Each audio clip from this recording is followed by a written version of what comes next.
Kerala assembly ఎన్నికల result సమీపిస్తున్న తరుణంలో కాంగ్రెస్ నేతృత్వంలోని యునైటెడ్ డెమోక్రటిక్ ఫ్రంట్లో నాయకత్వ సెగలు పీక్ స్టేజ్కు చేరుకున్నాయి.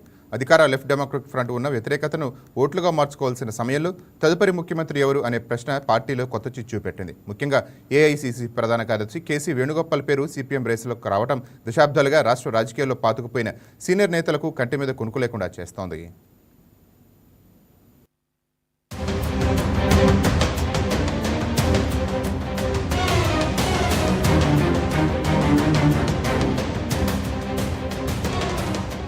కేరళ రాజకీయాల్లో ప్రస్తుతం అధికార మార్పిడి సంకేతాలు స్పష్టంగా కనిపిస్తున్నాయి. ఎగ్జిట్ పోల్స్ అంచనాల ప్రకారం కాంగ్రెస్ నేతృత్వంలోని యునైటెడ్ డెమోక్రటిక్ ఫ్రంట్ అధికారంలోకి వచ్చే అవకాశాలు పుష్కలంగా ఉండటంతో తదుపరి ముఖ్యమంత్రి ఎవరనే అంశంపై ఆసక్తికర చర్చ మొదలైంది. కేరళ ముఖ్యమంత్రి పీఠం కోసం వినిపిస్తున్న పేర్లలో ఏఐసీసీ ప్రధాన కార్యదర్శి కేసీ వేణుగోపాల్ పేరు ప్రముఖంగా వినిపిస్తోంది. జాతీయ రాజకీయాల్లో రాహుల్ గాంధీకి అత్యంత సన్నిహితుడిగా పేరున్న వేణుగోపాల్ రాష్ట్ర రాజకీయాల్లోకి రావడానికి ఆసక్తి చూపుతున్నట్టు తెలుస్తోంది. దీనిపై ఏఐసీసీ కేరళ ఇన్ఛార్జ్ తారిక్ అన్వర్ స్పందిస్తూ ముఖ్యమంత్రి ఎంపికపై అంతిమ నిర్ణయం పార్టీ అధిష్టానానిదేనని స్పష్టం చేశారు.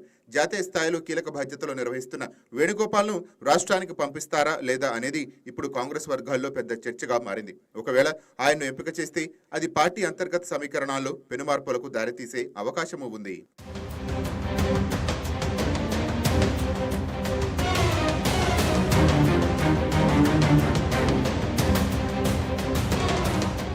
ఒకవైపు కేరళ అసెంబ్లీలో ప్రతిపక్ష నేతగా ఉన్న విడి సతీశన్ పేరు కూడా సీఎం రేసులో బలంగా వినిపిస్తోంది. గత 5 ఏళ్లుగా పినరన్ విజయన్ ప్రభుత్వాన్ని అసెంబ్లీలో సమర్థవంతంగా ఎదుర్కొనడంలో ఆయన కీలక పాత్ర పోషించారు. ముఖ్యంగా యూడీఎఫ్ కూటమిలో కాంగ్రెస్ తర్వాత అతిపెద్ద భాగస్వామ్య పక్షమైన ఇండియన్ యూనియన్ ముస్లిం లీగ్ సతీశన్ నాయకత్వం వైపు మొగ్గు చూపుతున్నట్టు వార్తలు వస్తున్నాయి. క్షేత్రస్థాయిలో పార్టీ క్యాడర్తో ఉన్న సంబంధాలు మరియు కూటమిలోని ఇతర పార్టీలతో ఉన్న సయోధ్య ఆయనకు కలిసి వచ్చే అంశాలుగా కనిపిస్తున్నాయి. స్థానిక నేతల మద్దతు సతీశన్కే ఎక్కువగా ఉందన్న ప్రచారం జరుగుతోంది.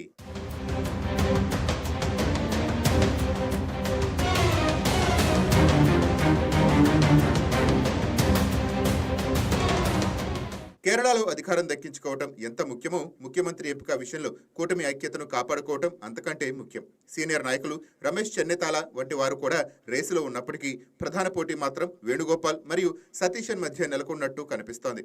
ఎగ్జిట్ పోల్స్ అంచనాలు నిజమైతే యూడీఎఫ్ విజయం సాధిస్తే గ్రూప్ రాజకీయాలకు తావు లేకుండా అధిష్టానం ఒక ఏకాభిప్రాయానికి రావాల్సి ఉంటుంది. ముఖ్యంగా కూటమిలోని చిన్న పార్టీలను సంతృప్తి పరుస్తూ సమర్థవంతమైన పాలన అందించే నాయకుడి కోసం అన్వేషణ మొదలైంది. ఎన్నికల ఫలితాల తర్వాతే ఆ ఉత్కంఠకు తెరపడనుంది.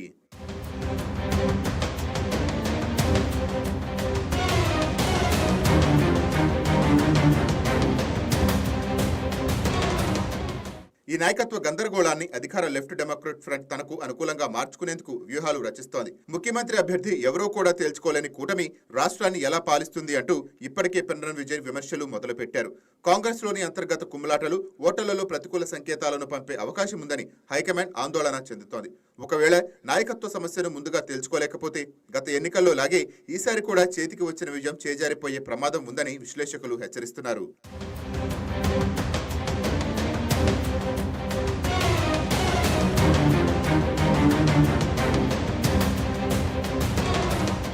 నూట 40 సీట్లు ఉన్న కేరళంలో ఈసారి అధికారం మారబోతోందని అంచనాలు వేశాయి exit polls. Aatmasakshi, People's Pulse, Operation Chanakya, PMARQ, Bench Mark ఇలా చాలా సర్వేలు యూడీఎఫ్ కూటమికి పట్టం కట్టాయి. 2వ స్థానంలో ఎల్టీఎఫ్ నిలిచే అవకాశం ఉందంటున్నాయి సర్వేలు. 140 సీట్లలో విజయ్ నేతృత్వంలోని ఎల్టీఎఫ్ కి 58 నుంచి 64, యూడీఎఫ్ కి 72 నుంచి 80కి, బీజేపీకి సింగిల్ డిజిట్ సీట్లు వస్తాయంటోంది చాణక్య స్ట్రాటజీస్.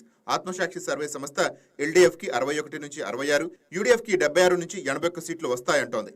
పీపుల్స్ పల్ సర్వే అంచనాలు యూడీఎఫ్ 75 నుంచి 85 స్థానాలు, ఎల్డీఎఫ్ కు 55 నుంచి 65 స్థానాలు వస్తాయని తెలిపింది. ఇక మరోవైపు కాంగ్రెస్ పార్టీ రాష్ట్ర అధ్యక్షుడు మొహమ్మద్ షియాజ్ కూడా సీఎం పదవి రేసులో ఉన్నట్టు తెలుస్తోంది. ఎర్నాకుళం నుంచి ఇప్పటి వరకు ముఖ్యమంత్రిగా ఎవరూ కాలేదని, కాబట్టి ఎర్నాకుళం నుంచి ప్రాతినిధ్యం వహించే వ్యక్తికే ముఖ్యమంత్రి పీఠం అప్పగించాలన్న డిమాండ్లు కూడా వినిపిస్తున్నాయి.